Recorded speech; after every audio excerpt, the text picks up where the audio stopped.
Hello everyone, welcome back to another episode of our /justNoMIL. In today's episode, selfish MIL wants to deprive her emergency department nurse daughter from having N95 mask so she can survive allergy season while gardening.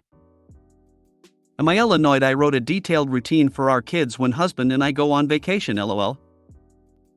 Manipulating the manipulator. My mom basically wants to wear a veil to my wedding.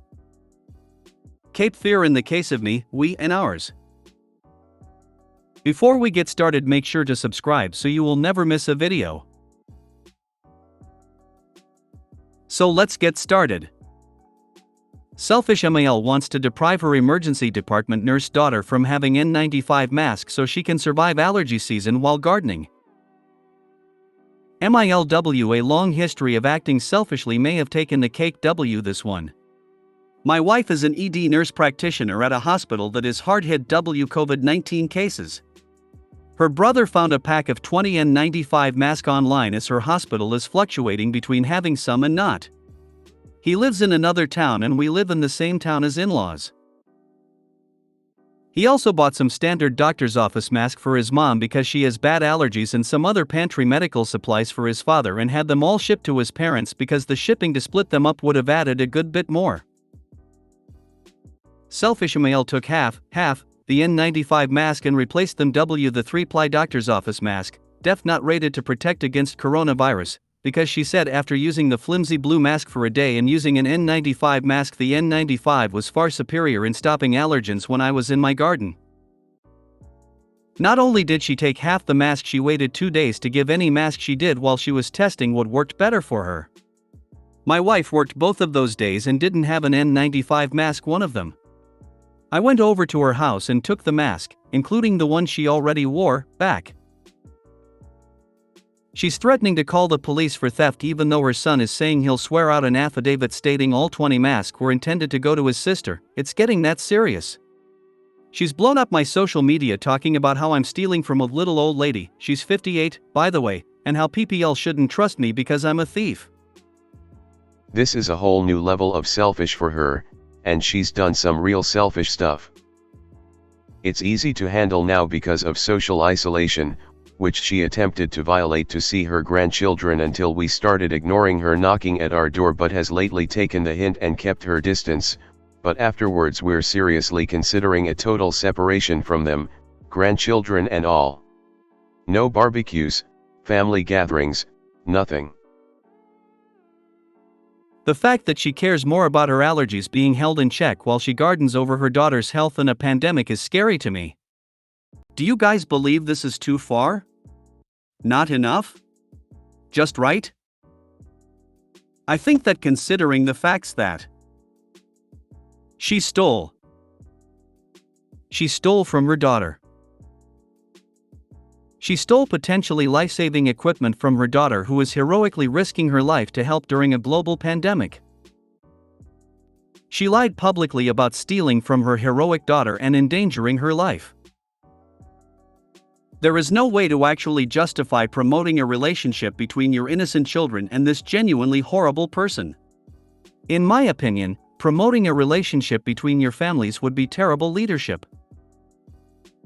And because she is publicly accusing you of crimes, I think it's important to publicly clear your name.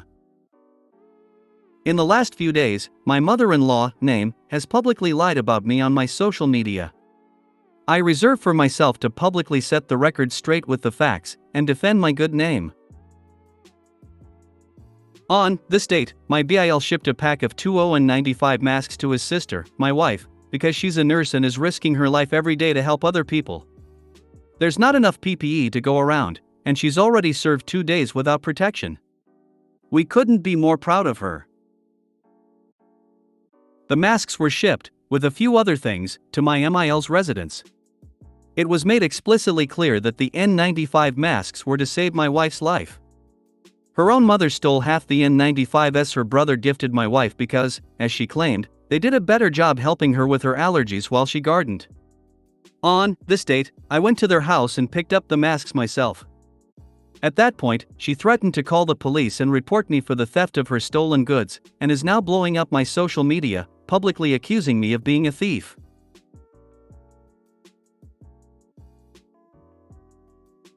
This is a stressful time for us all. None more so than the patients and families of those with COVID-19, and for the brave healthcare workers risking their lives to save ours.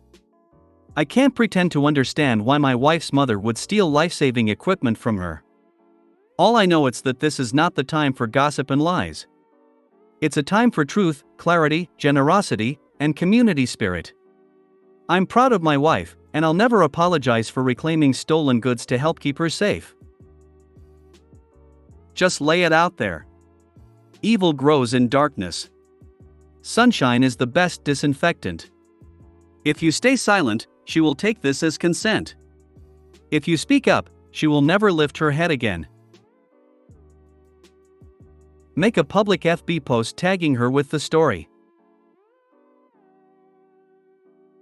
I know many of you have seen my MIL's recent post calling me a thief, but I want to give the full story. And then let the chips fall where they might. If she's starting shit on social media over this, I do hope you comment so that everyone sees. Some people are so selfish. Stealing N95 masks intended for hospital staff so they are relieved of their allergies whilst they do their gardening. Some people are just simply bad. She's attacked you on social media? Publicly? Blast her online. Make it very clearly and publicly known that she has been selfish enough to risk not only her own family, but also members of first-line medical services, and, thus, patients and public. She'll love the backlash. All deserved. And not only burning bridges with them seems reasonable, it also probably is the only way to make a point. There has to be consequences to any bad behavior. You reap what you sow. Am I annoyed I wrote a detailed routine for our kids when husband and I go on vacation, lol. I have 3 kids. 1, 3, and 10. The middle is autistic, and the youngest 2 have speech delays. We have a pretty consistent routine. Middle is very particular and set in his ways. I'm talking even an hour off can really throw him for a loop. Husband and I are going on our first solo vacation together when the kids have spring break off school. We specifically scheduled it so our parents wouldn't have to worry about school/therapies/activities. MIL and FAL will watch them Thursday and Friday, they just have to be at our house for bus drop-off Thursday, Friday is no school. And my parents will come Friday night after work to watch them during the weekend and we'll be back Monday, also no school. I'm very type A personality and am anxious about the trip and leaving my babies, even with trusted family. Writing our daily routine out has been helpful for me and I think will be for them as well. But when MIL heard about it, you could tell she was annoyed. Implying I don't trust her to know how to watch children, that kind of stuff. No Donna, I know you had 6 kids, but none were autistic or speech delayed, it's a whole different ballgame. And having everything I can think of already written out will help all of us. You guys from constantly wondering, or texting/calling me to ask. Or you trying to wing it and upsetting middle and then everyone is stressed. Granted it's 7 pages long, 1.5 spaced, multiple headings and bullet points, big font since they all need reading glasses, and I even used some pictures, screenshots of specific YouTube videos that always calm him down. I have a general schedule, list of favorite foods/TV shows, bedtime routine, bath time routine, miscellaneous tips, and meltdown tips. I know it's not enforceable to even make them read it, let alone follow it. I trust them all enough to leave my children, for the first time, for an extended weekend and they will be alive when I get back. I just thought it would be a nice thing to do to head off some questions and give them a little confidence and knowledge of our kids' daily routine and life. My mom just laughed when I told her about it. Called it my family research paper and it will come in handy. My MIL acted like our instructions weren't important. She too raised a kid. Well listen, I'm still raising that one, now you're welcome. And anyway yada yada yada, she's not allowed to watch them anymore since she does whatever she wants and won't apologize for it. So yeah, sorry, that's a privilege not a right. In your case I know you're going and I know she'll find your notes helpful. And you'll have a great time. Oh well for them. I know kids. I have 16 nieces and nephews and have been an active, living with, role in a ton of their lives. I would love this. Every kid is different. Even neurotypical kids have their quirks and allergies. Some kids nap well, others don't, some need routine and others prefer chaos. Either way, without parents for the first time is going to stress a kid out, so having a large print toolkit for easy reference is a godsend. I would have requested this of any of my siblings if I had their kids alone for the weekend, especially speech-delayed ones. You can't ask what they want and get a good answer when they are melting down and speech-delayed. I have 2 autistic nieces and I feel ya, it's a whole different ballgame. I couldn't watch them without a printout like that.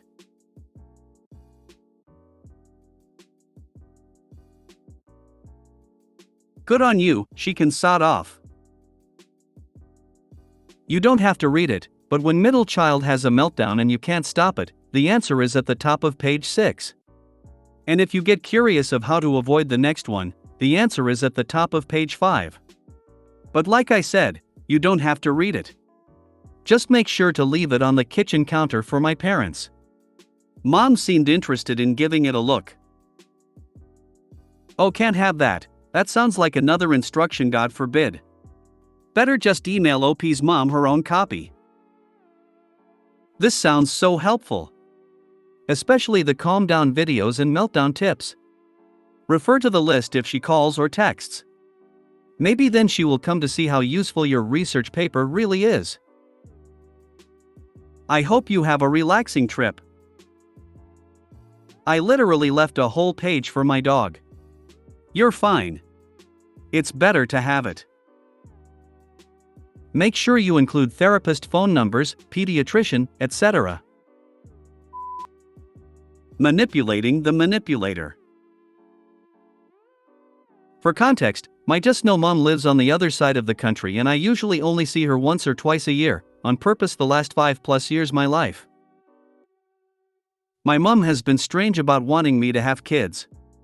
She would say things like, "You don't have to be married first, you know." Or, "You have such maternal instincts." She would find ways of trying to make motherhood appealing, make lots of comments about how amazing babies are. When her 2 sisters became grandmothers, she lamented about how it was so unfair that she wasn't a grandmother yet, and that I was cruel. I didn't speak to her for 2 months.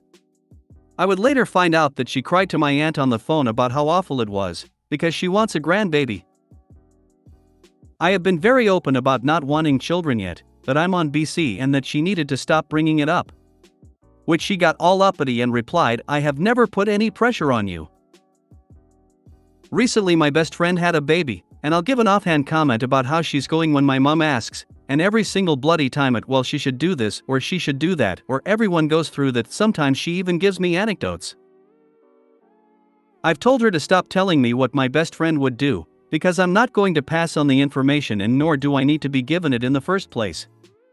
And again, I won't ever put pressure on you, I'm just helping. Just this week my dad, brother and I are trying to organize her birthday present for her 60th. I decided that flat out asking might be the easiest route, as my father's only contribution was a really nice travel mug. She said she was ready to welcome a new dog into her home, that she would like a puppy of a certain breed. Her last dog she rescued from a puppy farm and had her till she died from old age. She passed about 18 months ago, and she lived well beyond what was expected. I replied, "Well, Mom, you're going to have to put in a lot of effort training-wise, you have to really stick to it, because if you don't I'll just compare your dog to mine and how much better behaved she is than yours. And then Mom, you won't ever be able to tell me how to parent because you were a mother." She went very quiet and then said, "Oh, well, yes, I guess, but I don't think that will happen." I'm just really chuffed with myself for thinking up this little idea. I've got a lot of other much more interesting stories I should share here actually. Haha, love the clap back. Clap back. That was the word I was looking for. Good work. It seems middle-aged women interpret every passing comment regarding pregnancy/children/babies as a request for advice. No, Karen, I don't want to know what I should do, I just want to complain into the void. I think it's often forgotten that new mums just need a vent. But sometimes I think it's also a way for women to process what they went through, or even reminisce. Having said that though, I have absolutely no desire to even entertain a discussion on the way my friend should be feeding, or where her baby should be sleeping, or how much work her husband should or shouldn't be doing. My wonderful mom was the opposite, saying motherhood wasn't for everyone and life could be wonderful without children. My mom basically wants to wear a veil to my wedding. Backstory: so over the New Year's period my parents gave my partner and I my mom's engagement ring. It was also my grandmother's. The ring was absolutely trashed and couldn't even be worn, one of the stones was about to fall out, etc. Anyway, we decided to redesign it with a jeweler I knew while we were in our home state and pick it up when I was going back at Easter. Now due to the situation we aren't engaged yet and the ring is stuck there, unable to get here safely. Cut to yesterday, my mom and I were chatting. She had surgery last week and I've been checking in since my dad is away for work, and for some reason my mom started talking about what she was going to wear to the wedding. At Christmas I had shown her a beautiful cape made by an artist in the US and that I was going to commission one for my wedding, in lieu of a veil, something to cover my shoulders for church and because it was awesome and very much me. So yesterday she said she was also going to order a cape from the same artist for her to wear to the wedding. At first I tried to be chill, pointed out that it wasn't cool at all, I was the one getting married and I already said I was wearing this cape. She responded with, "But everyone will know you're the bride so it doesn't matter." I got upset, then Elle told her, "No, it does matter, it's my wedding, you wouldn't wear a veil or white to my wedding." Then she lied to me and said, "But you said I could wear it when you showed it to me," which I did not say, and I know this because I remember conversations with her on purpose because she has a history of gaslighting me. Far out Brussels sprout, I am so upset. My partner is trying to be calm and help me, but he's also kind of like, "I told you to stop telling your mother things like this." This is mostly just a rant, but I'm also pretty upset and need some kind reassuring words. Maybe even possible ammo for future issues. So you know that you can't tell your mom a single detail about your wedding now. All she gets is an invitation in the mail, like the other guests. And it's important to speak to her, adult to adult, about this. Maybe something like, "Mom, let me be very clear and put this in writing so that there are no misunderstandings about this. When I shared my plans to wear a cloak at my wedding with you, I was a bride, sharing something special with her mother. I absolutely did not suggest that you wear what will be, at this wedding, the bride's clothing. I'm bewildered, I'm disappointed in you, and I'm really sad that you would mimic a bride's clothing at any wedding, let alone your own daughter's. It speaks to something very petty in your nature that is not nice for a daughter to see in her mother, and would expose you to such ridicule. You will not wear a cloak. You will not wear a veil. You will not wear a wedding dress. Dress like the mature, elegant mother of the bride you will be. I need you to be my supportive, loving mother. Not a rival for attention and a mimic. Now that I've made myself very clear, with no room for misinterpretation, thank you for respecting my wishes on my wedding day. Can I make a suggestion? Tell your mom that you realize it was a great idea and you are going to have all the mother of the bride and groom in capes that you have made. And you want to price out having capes for the wedding party as well. Hopefully this makes her say I don't want to wear it, and end of story. And if you would make it for all of them, request that they wear them into the church, then remove them before walking up to the front of the church so people will see how horrible your mom is if she doesn't remove hers. Because moms like that are only doing it to stand out, so make sure she doesn't stand out. This doesn't get to the root of the issue, but when you contact the designer, let them know the situation with your mom. They'll more than likely agree not to work with her. At the very least, they could refuse to create two similar items and suggest other options for your mom. Seriously, I have a friend who was a designer, think very small scale, very local, and she recently turned down a request from a mother of the groom. This mom wanted her dress to closely resemble the bridesmaid dresses my friend created. Crazy mom was noped right out of there. Talk to your designer. They will be happy to help stop this nonsense. Cape fear in the case of me, we and ours. Decided on the name of Cape Fear for my narc mom, who I still try to maintain a relationship with. I took on the advice from my last post. My so and I will be password protecting our vendors and I won't be telling her any planning details. I've been extremely careful with not giving her any information, and I've been learning ways to deal with her narcissistic behavior. So a week after the post I told Cape Fear that wearing the cape wasn't appropriate. What would other people think if you tried to match me, mum?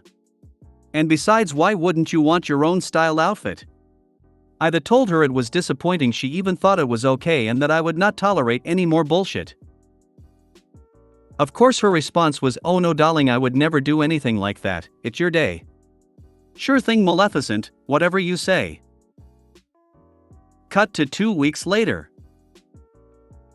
I'm chatting about my new dahlia tuber haul, very proud of it, worried about a patch of lawn that's thinning, maybe a frost issue, then wham, darling, I will not sit next to best friend's mum at the reception. She never shuts up and I don't want to spend my day listening to her.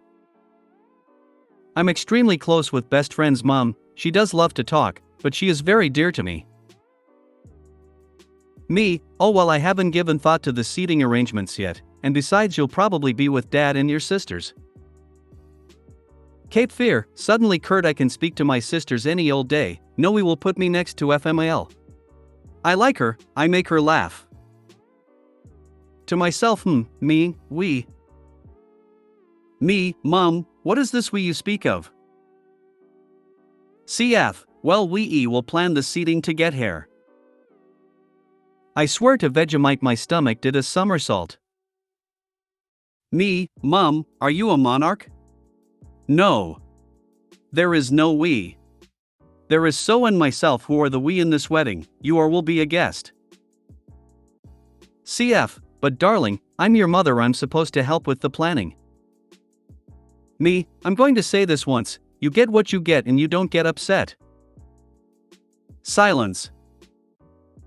Me, mum? CF, oh no of course darling. But you should. Me, so the frost issue, do you think I should aerate the lawn or fertilize it? The only person I feel bad for out of this situation is my FMIL. She can be really lovely and would be supportive of all our decisions. For example, she despises yellow and yellow gold, and I told her that I know she hates it, but I got the ring made in yellow gold, and her response was, "Oh, hun, just because I like or don't like something shouldn't mean you change something or feel bad. I mean, I think it would look better in white gold, but you prefer yellow." And it would be nice to share with her, but I know she would be like a leaf in the breeze to my mom's manipulation tactics. She wouldn't stand a chance. AM Lawn Care Lady. If you have any danger of frost, don't aerate. Fertilizer is always a great idea, unless you've already fertilized in the last 3 months, then you can bump it with something non-burning like Milorganite. If it's just thinning and not completely dead, it's probably not pests. Water is the single easiest way to bring a spot back. Set the hose on a timer for 5 to 10 minutes just before sunrise and after sunset. If you're still willing to aerate after danger of frost is over, drop a screwdriver in your lawn. If it sticks in a good bit, you don't need to worry just yet. If it bounces/barely sticks in, your soil is compact and would benefit from some holes. Plug aeration is better than spike, but if the way the dirt cores look on your lawn afterward bothers you, there's not enough of a difference to justify, say, raking up plugs. Glad to hear about your dahlia haul. Congratulations on your wedding, and the way you're handling your mom. You're seriously doing great. When I would volunteer my dad to do things like, "We can pick up Michelle and go to the mall," he'd say, "We? You got a mouse in your pocket?" LOL, he's a good old country boy though. Your FMIL sounds wonderful. Just because I don't like something doesn't mean you shouldn't or are wrong about it. To the point and validating, as opposed to your mom who seems to relish in guilt-tripping manipulation tactics. Congrats and the upcoming nuptials. I love your spine, you make shutting down a narc seem so effortless, LOL. Also, fertilizer or light supplement feed for the lawn. If frost is the culprit, then it's likely that aerating could damage or shock the struggling grass. But I'm less of a lawn person and more of a ornamental shrub kinda gal. I mean, the cape is lovely, but she shouldn't be wearing it to the wedding. Maybe if she wanted to buy it to use for Halloween or something. I like how you shit her down about the guest list and have everything password protected. Please do keep an emergency bottle of red wine handy, both to drink if you need it and to accidentally spill in case she decided to wear white. Also, along with your vendors, if you use a wedding planner, make sure she knows to check and double check with you about any changes Mummy Dearest might make and has a list of the seating chart in case the nameplates get moved around. If you made it to the end of the video, thanks for watching.